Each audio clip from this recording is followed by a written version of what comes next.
Bapak Ibu yang dikasihi Tuhan, kita harus menyadari dan mengakui bahwa orang Kristen, terutama dari Protestan dan sempalan-sempalannya, itu merupakan orang-orang yang kehilangan adat.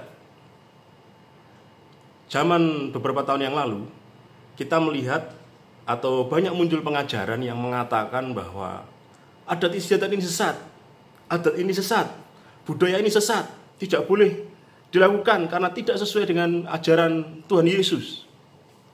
Lah, mungkin akhir-akhir ini pengajaran-pengajaran seperti itu mulai berkurang. Tetapi kita harus mengakui ada suatu masa di mana kekristenan tidak menghargai adat istiadat lokal.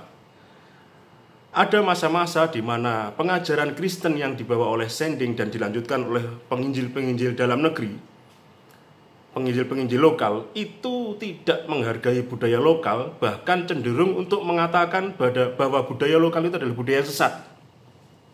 Lah, disinilah letak kesalahan kekristenan.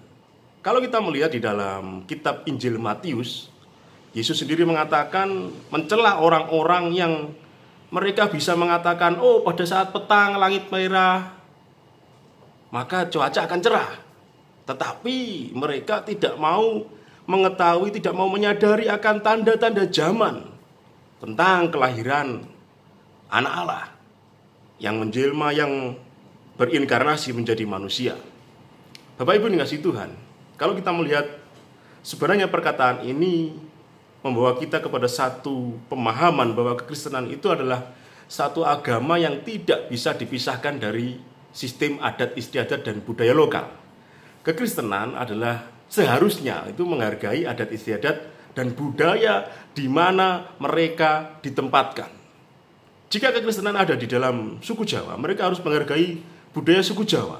Jika kekristenan ada bertumbuh dalam suku Tionghoa, mereka harus menghargai budaya Tionghoa. Zaman dulu kita melihat bahwa ada yang mengatakan barongsai itu sesat, tidak layak masuk gereja. Ya kalau masuk gereja untuk ibadah tidak, tetapi kalau kita menonton barongsai atau mungkin ada anak-anak Kristen yang pengen belajar budaya Tionghoa, ya tidak masalah, ya. Atau mungkin sembahyang ke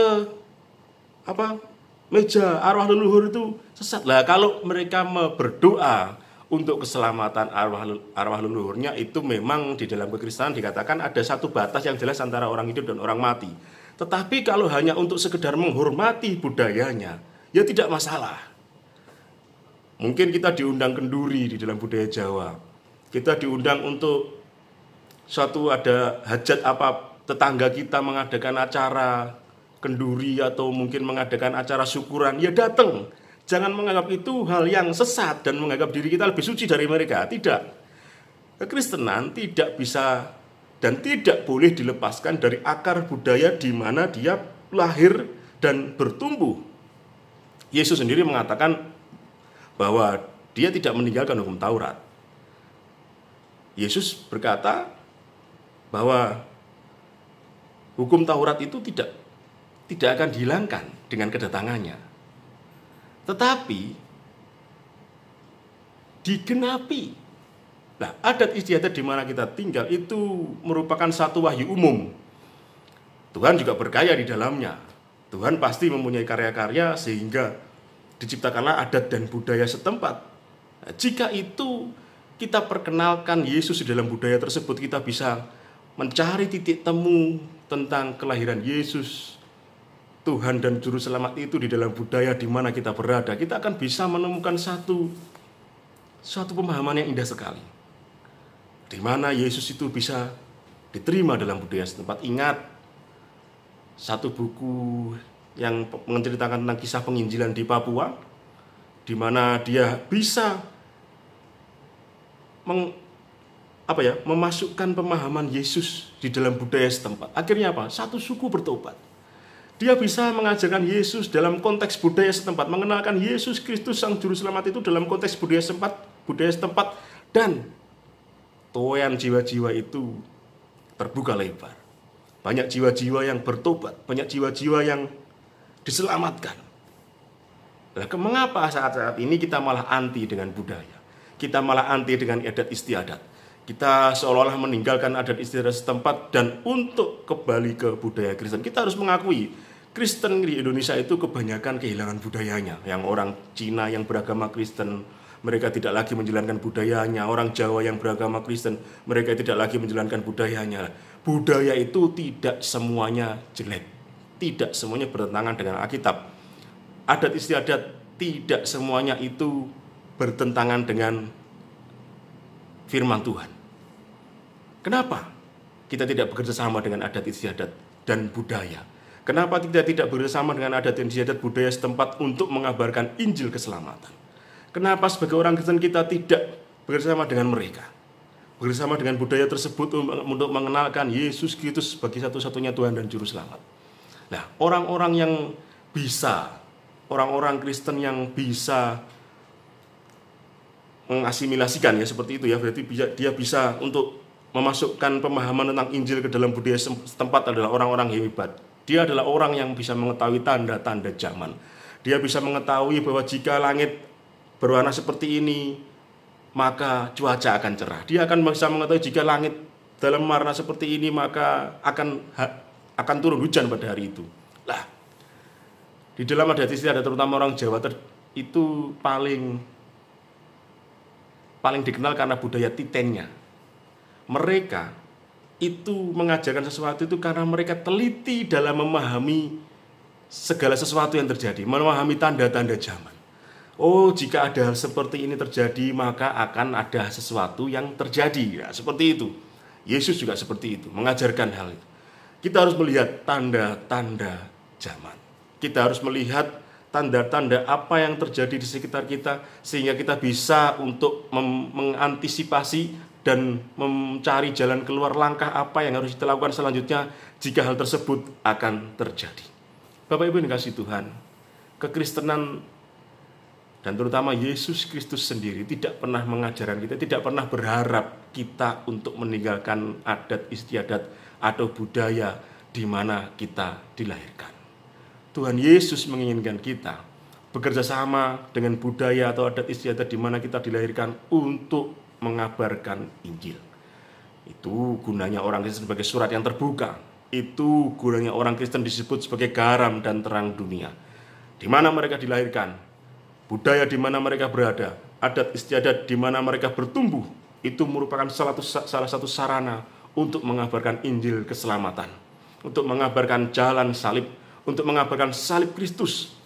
Dan keselamatan itu bukan hanya untuk orang-orang dengan adat istiadat tertentu. Keselamatan itu bukan hanya fokus untuk orang-orang dengan yang memeluk budaya tertentu, tetapi mereka dari latar belakang budaya, dari latar belakang adat istiadat yang berbeda, mereka layak untuk mendapatkan keselamatan dari Tuhan Yesus Kristus. Mereka juga layak untuk mendapatkan anugerah keselamatan dari Tuhan Yesus Kristus, satu-satunya Tuhan dan Juru Selamat kita. Bapak Ibu dikasihi Tuhan, jangan sampai karena keeksklusifan kita dalam menjalani hidup sebagai orang Kristen, kesempatan kita untuk mengabarkan Injil itu menjadi semakin sempit. Jangan sampai karena kita hidup eksklusif sebagai orang-orang Kristen yang menghindari adat dan budaya di mana kita berada, maka kesempatan kita untuk mengabarkan Injil kepada orang-orang di sekitar kita itu semakin sempit, itu menjadi semakin berkurang presentasenya. Karena itu kita harus bekerja sama. Kita kalau memang mendapatkan anugerah dari Tuhan untuk mengetahui, untuk mengerti tanda-tanda zaman, ya itu dipakai untuk menginjili orang-orang di sekitar kita, untuk mengabarkan Injil kepada orang-orang di sekitar kita. Jika kita mendapatkan anugerah untuk mengerti bagaimana budaya ini, bagaimana adat istiadat ini, pakailah itu untuk mengabarkan Injil. Pakailah itu untuk mengabarkan keselamatan, untuk mengenalkan Tuhan Yesus Kristus kepada mereka dengan gaya-gaya mereka, dengan ciri-ciri mereka, dengan bagaimana mereka hidup. Yesus Kristus itu bukan orang yang eksklusif. Yesus bisa diterima oleh segala kalangan. Bahkan Yesus Kristus itu adalah Tuhan yang dari yang maha tinggi menjadi yang maha rendah, dilakukannya hanya untuk supaya manusia bisa diselamatkan. Bapak Ibu dikasihi Tuhan, kalau Bapak Ibu ingin Injil tersebar luas, Mari kita sekarang berusaha untuk kembali kepada akar budaya di mana kita dilahirkan. Kita kembali kepada adat istiadat di mana kita bertumbuh. Jangan pernah meninggalkan budaya. Karena Injil pun ditulis dalam budaya di mana dia ada, di mana kekristenan itu bertumbuh. Tuhan bekerja sama dengan budaya untuk menampakkan dirinya, untuk melahirkan dirinya dalam wujud manusia, sehingga setiap orang yang percaya kepadanya tidak binasa, melainkan beroleh hidup yang kekal. Amin firman Tuhan. Kiranya Tuhan memberkati kita sekalian sampai pada kesudahan zaman.